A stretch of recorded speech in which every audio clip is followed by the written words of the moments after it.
হঠাৎ করে মধ্যপ্রাচ্যের সামরিক সমীকরণ বদলে যেতে শুরু করেছে, যা গোটা বিশ্বকে নিঃশ্বাস রুদ্ধ করে দিয়েছে।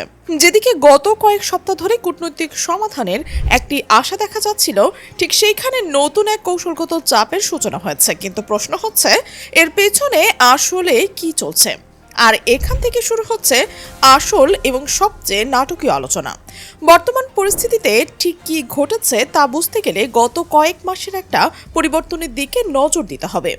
ইরানের প্রেসিডেন্ট মাসুদ পেজিশকিয়ান গত কয়েক মাসে প্রকাশ্যে তেমন কোনো বিস্তারিত বিবৃতি দেননি, কিন্তু গত সপ্তাহে তার একটি মাত্র অফিসিয়াল বক্তব্য গোটা বিশ্বের নজর কাড়ল। সেই বক্তব্যের মূল বার্তা ছিল অত্যন্ত স্পষ্ট এবং অকাট্য। তিনি জানিয়ে দিলেন যে ইরান কখনোই পিছিয়ে যাবে না। আর ওই কয়েকদিনের মধ্যেই নতুন এক ভয়াবহ তথ্য সামনে এসেছে। বিভিন্ন আন্তর্জাতিক প্রতিবেদন এবং গোয়েন্দা সূত্রে জানানো হচ্ছে, ইরান গাজা অঞ্চলে তাদের বিশেষ কমান্ডো বাহিনী মোতায়েনের বিষয়টি সক্রিয়ভাবে বিবেচনা করছে। এটি শুধু একটি ভাষান্তর বা কূটনৈতিক বক্তব্য নয়, এটি সরাসরি মাঠ পর্যায়ের সামরিক অপারেশনের একটি ভয়ঙ্কর ইঙ্গিত। এখানে বিষয়টা আরও গভীর এবং জটিল হয়ে যায়। হঠাৎ করে এই সময়ে এমন সিদ্ধান্তের পেছনে কারণটি খুঁজলে ইতিহাসের একটি নতুন অধ্যায় দেখা যায়। গত 2 দশকে ইরান মধ্যপ্রাচ্যে তার প্রভাব প্রসারের জন্য সরাসরি বাহিনী পাঠানো এড়িয়ে চলেছে।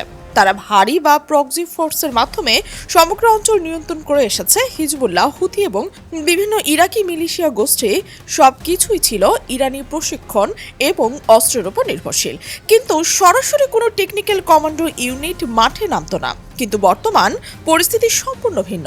গাজায় দীর্ঘমেয়াদী সংঘাত, ইসরায়েলের ক্রমাগত নিয়ন্ত্রণ জোরদার হওয়া এবং আন্তর্জাতিক চাপের কারণে ইরান বুঝতে পেরেছে যে তাদের প্রথাগত কৌশল আর কাজ করছে না। তাই তারা এবার সরাসরি বিশেষ বাহিনী পাঠানোর এক চরম ঝুঁকিপূর্ণ দিকে ঝুঁকেছে। ইরানের এই কমান্ডো ইউনিট মাত্র কয়েক ঘন্টার মধ্যেই জটিল পরিস্থিতিতে নেমে আসতে সক্ষম। তাদের প্রশিক্ষণ, গোপন অভিযান পরিচালনা এবং কাউন্টার ইন্টেলিজেন্সের দক্ষতা গোটা মধ্যপ্রাচ্যই বিখ্যাত। এর আগে এগুলো মূলত ইরানের অভ্যন্তরীণ নিরাপত্তা, সীমান্ত রক্ষা এবং বিদেশি গোয়েন্দা এজেন্ট শনাক্তকরণে ব্যবহার হতো। এখন সেই দক্ষতাগুলো আন্তর্জাতিক মাঠে নামানোর প্রস্তুতি নেওয়া হচ্ছে, যা নিয়ে এখন সবচেয়ে বেশি আতঙ্ক ছড়িয়ে পড়েছে। এরপর সামনে আসে আরও একটি চমকপ্রদ এবং বিস্ময়কর তথ্য। ইরান রেভলিউশনারি গার্ড কর্পসের বক্তব্যে জানানো হয়েছে যে যদি কমান্ডো বাহিনী গাজায় পাঠানো হয়, তবে তাদের সাথে অত্যাধুনিক চায়না ম্যানুফ্যাকচার্ড J-10XX ফাইটার জেটও মোতায়েনের বিষয়টি বিবেচনায় রাখা হচ্ছে। এটি ইতিহাসের প্রথমবার নয় যে ইরান রাশিয়ান যুদ্ধবিমান নিয়ে আলোচনা করছে, কিন্তু চীনের J-10X নিয়ে প্রকাশ্যে কথা বলা মানে এটি বিশাল কৌশলগত ঘূর্ণি।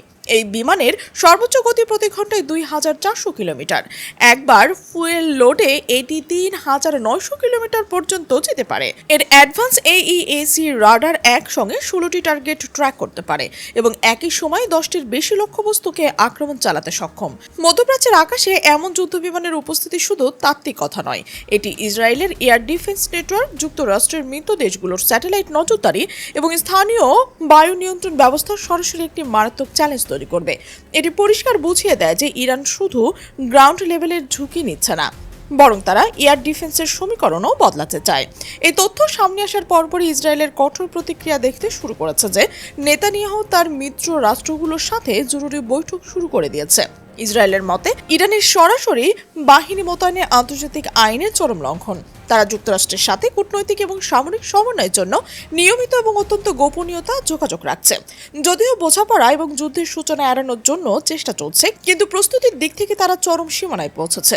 অন্যদিকে তুরস্কের প্রতিক্রিয়া সম্পূর্ণ ভিন্ন এবং বিস্ময়কর। তুরস্ক এই বিষয়টিকে মধ্যপ্রাচ্যের ভারসাম্য ফিরিয়ে আনার একটি নেতিবাচক সংকেত হিসেবে দেখছে। দীর্ঘদিন যুদ্ধ এবং মানবাধিকার সংকটের পর গাজায় নিরপেক্ষ বা ভারসাম্যকারী রক্ষাকারী শক্তি হিসেবে ইরানকে দেখা হচ্ছে বলে কিছু কূটনৈতিক বিশ্লেষণে উল্লেখ করা হয়েছে। তুরস্ক ইতিমধ্যে গাজার মানবিক এবং সামরিক দৃষ্টিকোণ থেকে মধ্যস্থতার প্রস্তাব দিয়েছে এবং ইরানের সরাসরি উপস্থিতি তুরস্কের এই কূটনৈতিক পরিকল্পনাকে নতুন এক মাত্রা দিতে পারে।